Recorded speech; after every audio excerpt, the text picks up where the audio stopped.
Ano ang papakinabangin mo, makakamtan mo man ang yaman ng buong sanlibutan, subalit mapahamak naman ang iyong kaluluwa.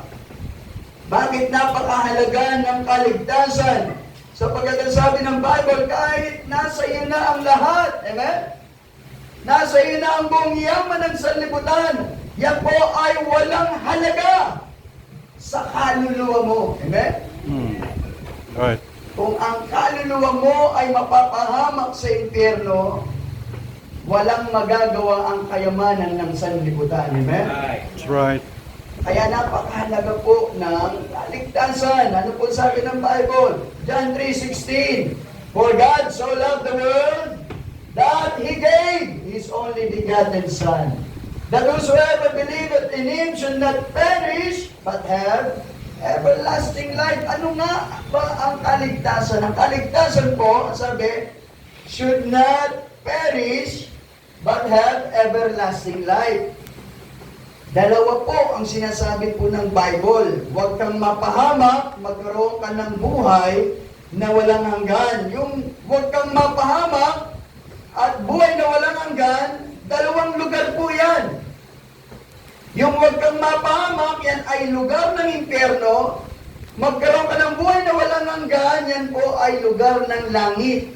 Kaya ang kaligtasan po, ang kaligtasan na plano ng Diyos, kalooban ng Diyos na magkaroon ka, ang kaligtasan na sinasabi ng Bible, yung ang tao ay magkaroon ng katiyakan na kung sakasakaling dumating sa iyo ang kamatayan, tiyak mo na ang kaluluwa mo ay hindi mapapahamak sa impyerno, ang kaluluwa mo ay may buhay na walang hanggan doon sa langit. Amen.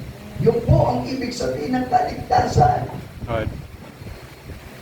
Kaya lang, ano po, ang kaligtasan na ito, ay hindi mo makukuha sa pamamagitan ng iyong relihiyon. No? Hindi mo ito makukuha sa iyong kabutihan. Hindi mo ito makukuha sa iyong kawang gawa. Hindi mo ito makukuha sa iyong tradisyon. Ang kaligtasan ay matatamo lamang po sa pagsampalataya sa Panginoong Hesus. Amen. Yan po ang number one na dapat makita at maunawaan ng tao. Si Kristo po ang tagapagligtas. Amen? Amen. Ang Panginoong Hesus, ang sabi ng Bible, siya lamang po ang daan patungo sa kalangitan. Amen? Ang sabi po ng Panginoong Hesus, I am the way, the truth and the life, no man cometh unto the Father but by me. Dapat mong maunawaan, meron lamang pong isang tagapagligtas, ang Panginoong Hesus. Right. Ngayon, bakit kailangan mo ng tagapagligtas? Kasi ang tao ay makasalanan. Hindi niya kayang iligtas ang kanyang sarili. Ang sabi ng Biblia, sapagkat ang lahat ay nagkasala nga at hindi makaabot sa kaluwalhatian ng Diyos. Kahit anong gawin ng tao, lagi siyang kapos sa kaluwalhatian ng Diyos. Bakit kailangan niya ng tagapagligtas? Kasi ang tao ay makasalanan. Dapat mong maunawaan din yan. Ano po? Makita mo sa sarili mo na ikaw ay makasalanan. Right. Walang magagawa para maligtas. Pero ang sabi ng Biblia, kung ikaw ngayon ay magsisisi ng iyong kasalanan, sasampalataya sa Panginoong Hesus, kikilalanin mo siya, tatanggapin mo siya sa puso mo bilang yung sariling Panginoon tagapagligtas. Ang sabi ng Biblia, ipagkakaloob sa iyo ng walang bayad yung regalo ng kaligtasan. Ano? Right. Romans 6:23, For the wages of sin is death, but the gift of God is eternal life through Jesus Christ our Lord. Amen? Amen. Kung ikaw ay sasampalataya sa Panginoon, tatanggapin mo siya sa puso mo, yung kaligtasan na libre, na ipinagkakaloob, yan ay matatanggap mo. Di ba napaka simple, ano po? Bakit simple? Kasi ginawa na ng Panginoon yung pinakamahirap na parte, no? Yung regalo, para mapasayo, tatanggapin mo na lang yung regalo. Amen. Yung regalo, kapag ka sinabing ito ay mapapasayo, pero kailangan, pagtrabahuan mo muna itong regalo para mapasayo. Hindi na regalo yun. Tama ba? Ang tawag doon, sweldo. Pinagtrabahuan mo eh. Tama ba? Oh. Oo. Pagka sinabing ito ay regalo, mapapasayo yung regalo, pero dapat mabunot ko yung pangalan mo. Parampol tayo. Sino ang tatanggap ng regalo ng kaligtasan? Mm. Oh, nabunot ang pangalan mo. Anong tawag doon? Premyo. Premium. Nakapremyo ka. Kasi nabunot ka, Sweldo. Hindi Premium. regalo yun, Oh. Tama ba? Tama. Pero salamat sa Panginoon, yung regalo ng kaligtasan ay libre. Amen. Regalo. Ano po, salamat. Sabi ng Biblia, gayon na lamang ang pag-ibig ng Diyos. Amen? Mahal tayo ng Diyos. Ayaw niya na ang tao ay mapahamak. Oh. Nais niya na ang tao ay maligtas. Kaya ibinigay niya yung kanyang bugtungan na. Amen? Amen. Salamat po. Nagbigay siya sa atin ng tagapagligtas ang Panginoong Yesus. Sobra 1 million. No? Salamat po. Ang Panginoong Yesus ay kinilala natin. Amen? Sinampalatayanan natin, inanggap natin sa puso natin bilang ating sariling tagapagligtas. Kaya nga, kung hindi mo pa siya tinatanggap sa puso mo, hindi mo pa siya sinasampalatayanan ng buong puso, hindi mo pa natatanggap yung kalooban ng Diyos sa buhay mo. Amen? Wala ka pa sa kalooban ng Diyos. Nais ng Diyos, ikaw ay nasa sentro ng kanyang kalooban. Right. At number 1 yan, dapat mong maligtas. Amen? Kailangan mong matiyak ang kaligtasan. Amen. Ligtas ka na ba? Amen? Amen. Okay. Pwede mong matiyak yan. Kung hindi mo patiyak, ay bago ka lumabas ng bahay-sambahan na ito, ay tiyakin mo na ikaw ay merong kaligtasan. Magsabi ka mamaya, at merong magpapaliwanag sa iyo Amen. paano ka maligtas. Amen? Mm. Yan ang ating panalangin. Okay. Ngayong ligtas ka na. Ano ang plano ng Diyos sa iyo? Ngayong ligtas ka na. Number 2, surrender. Amen?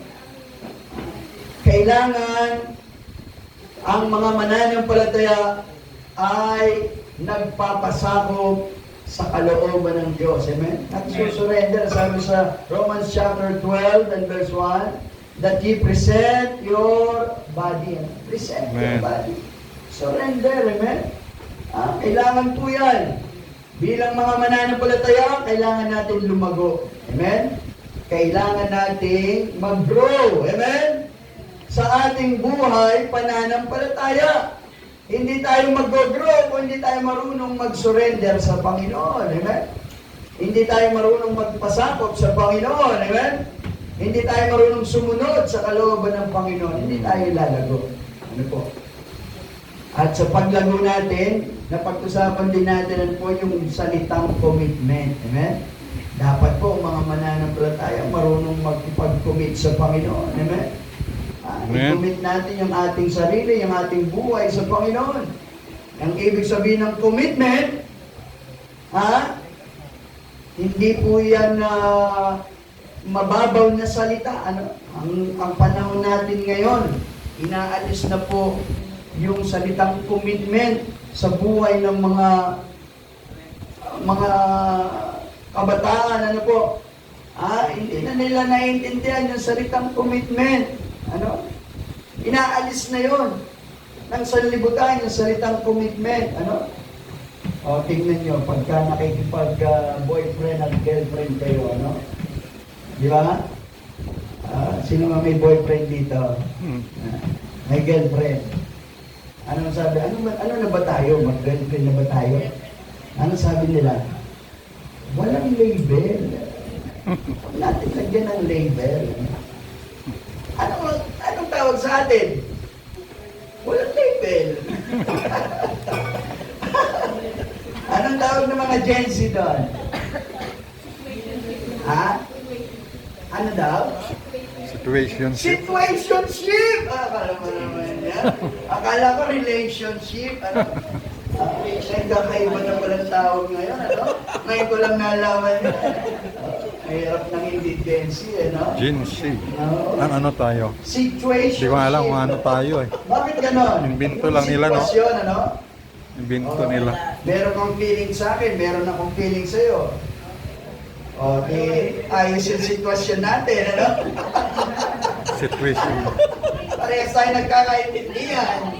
Pero walang label. Bakit? Walang commitment. Oh. Diba? Tama ba? Oh. O, kaya pag nagkasawa, walang commitment din, ano? Tama ba? Mag-asawa na tayo pero walang commitment. Pwede ba yun? Tama ba? Kaya gano'n. Walang, yung sanlibutan ngayon, minumult na nila yung utak ng mga kabataan ngayon sa mga bagay na dapat meron sila in the future. Diba? Kahit mga bata pa kayo, dapat ngayon pa lang natitrain na kayo para pagdating ng araw, alam niyo na yung mga bagay na yan. Ano? Hindi yung pag nag-asawa na, akala nila ay, trial and error. Subukan lang natin. Pag nag-work, di tayo. Pag hindi nag-work, di walay tayo. Ang klase. Ganun di ba? Trial lang. Trial. Trial lang muna. Trial nila. Nakakasampung trial na no? Tapos ay hindi pa rin natututo. Ano tawag doon? Ha? Hindi natuto. Ano po?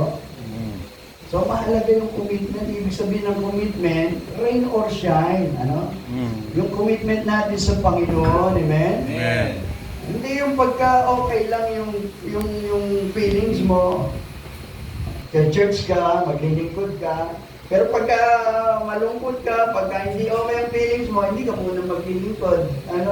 Hindi ganun ang paglilingkod sa Panginoon. Amen? May problema, walang problema. Parang sa pag-asawa, di ba? In sickness and in health. Tama ba kayo, guys? Tama. In richer and for poorer. Tama ba? Till death, sabi ko, do us part. Amen? Hanggang sa kamatayan, dapat naglilingkod tayo sa Panginoon. Amen. Yan ang tawag doon ay commitment. Amen? Meron dapat tayong commitment sa Panginoon. Tama ba yun? So, napakahalaga niyan. Pag wala kang commitment sa Panginoon, hindi ka lalago. Hindi ka lalago bilang mananampalataya. Pangalawa, bilang mga mananampalataya, kung gusto natin lumago, dapat natututo tayong tumayo, mag-stand, Tama ba? Alam niyo yung bata, nung ipinanganak yan, siyempre, alagaan mo yan, Pero habang tumatagal yung bata, natututo siyang dumapa, natututo siyang gumapang, natututo siyang tumayo, gumabay, gabay-gabay, tama ba?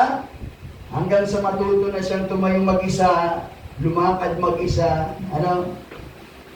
Ganun yun, amen? Bilang mga mananampalataya, nung tayo po ay bagong tumanggap sa Panginoon, inialintulad tayo sa sanggol. Kaya bilang bagong mananampalataya, inaalagaan ka ng salita ng Diyos. Amen? Pero hindi laging sanggol ang kalagayan natin sa harapan ng Diyos. Dapat matututo din tayong tumayo sa ating sarili. Amen? Amen. Ano ibig sabihin ng pagtayo? Sa salita ng Diyos, pagtayo sa katotohanan ng salita ng Diyos. Ang ibig sabihin nun, dapat natututo tayong tumanggi, sa alok ng sanlibutan at sa kasalanan na inaalok sa atin ng kaaway, Kailangan po natin yan.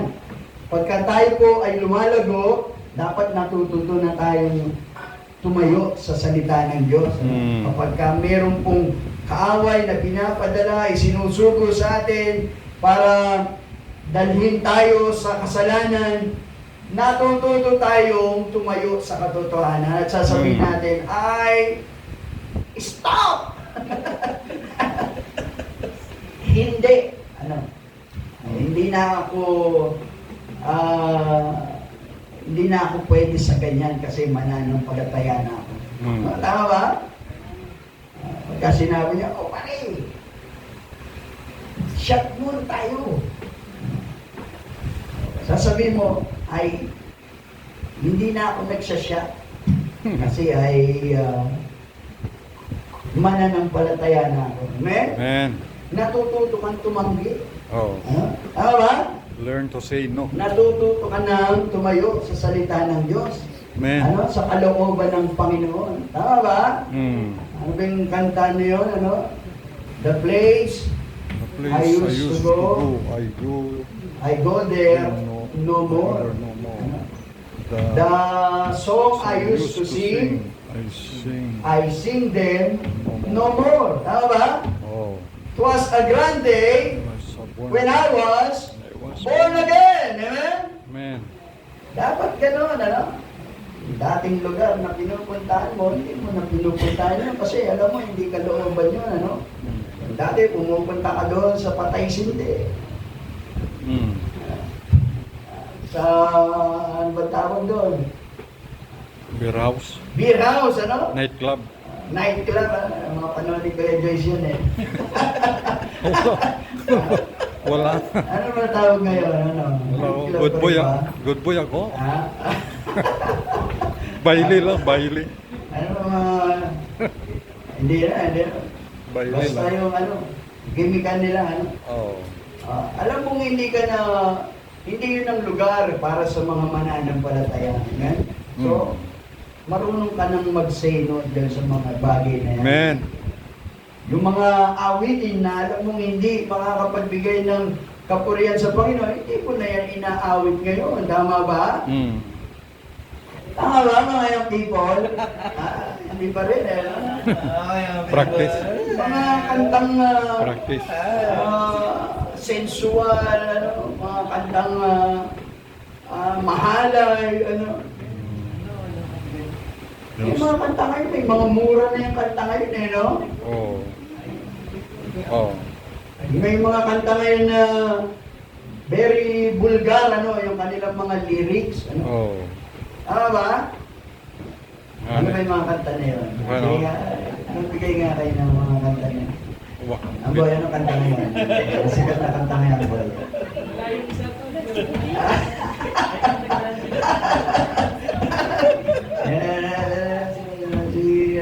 Prince, anong kanta na yan, Prince? Wala akong ano ngayon Wala akong ha? Si Shane, nasa si Shane? Shane, anong kanta na yun? Magandang kanta na. Wala. Hindi alam eh. Inosente. Hindi alam eh. Wala. Hindi alam. Wala ang mga kanta ngayon. Yes. Music. Yung music. Who's power. Emotion mo. Hindi ka malungkot. Pero pagka nakapakinig ka ng music na malungkot ka, Tama ba? Tama. Bigla kang mapapasenti, Oh. Tapos bigla kang iiyak-iyak niya mag-isa. Tapos ka lang. Tama ba? Yung music ay kaya niyang pasayahin. Bayolente, pagka yun ang lagi mo pinapakinggan, nagiging bayolente ka rin. Tama ba? No. May mga music na tawag dito, Makabansa. Patriotic.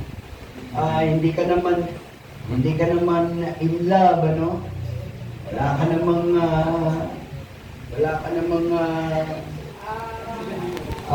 tawag dyan. Mararamdaman kapag napakinggan mo yung isang awit na yun. Tapos sasabihin mo, Situationship. Bakit hanggang ngayon wala ka pa?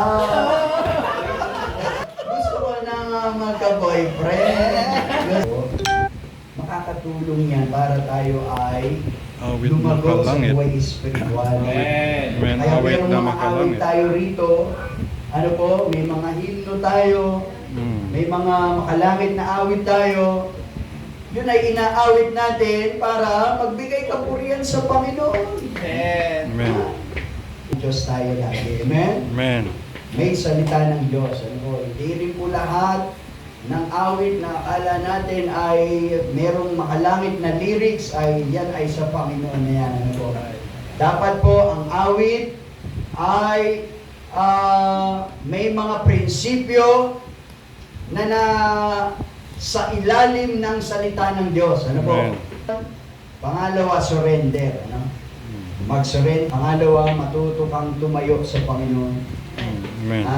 Yung pagtayo mo sa Panginoon ay nakadepende yan sa discernment mo sa salita ng Diyos. Amen? Amen. Nagkakaroon ka ng discernment. Madidiscern mo kung iyan, bagay na ito ba ay kalooban ng Diyos? Pag ito ba ay ginawa ko, ito ba ay makakalugod sa Panginoon? Tama ba? Yan ang number one na ibinibigay sa atin ng salita ng Diyos. Binibigyan niya tayo ng wisdom. Ano? Amen. Yung kalooban ng Diyos sa buhay natin, nalulugod natin ng Panginoon. Amen? Amen. At kapag nalugod natin ng Panginoon, ano po? Yung buhay natin ay nagpangiti sa Panginoon. Right.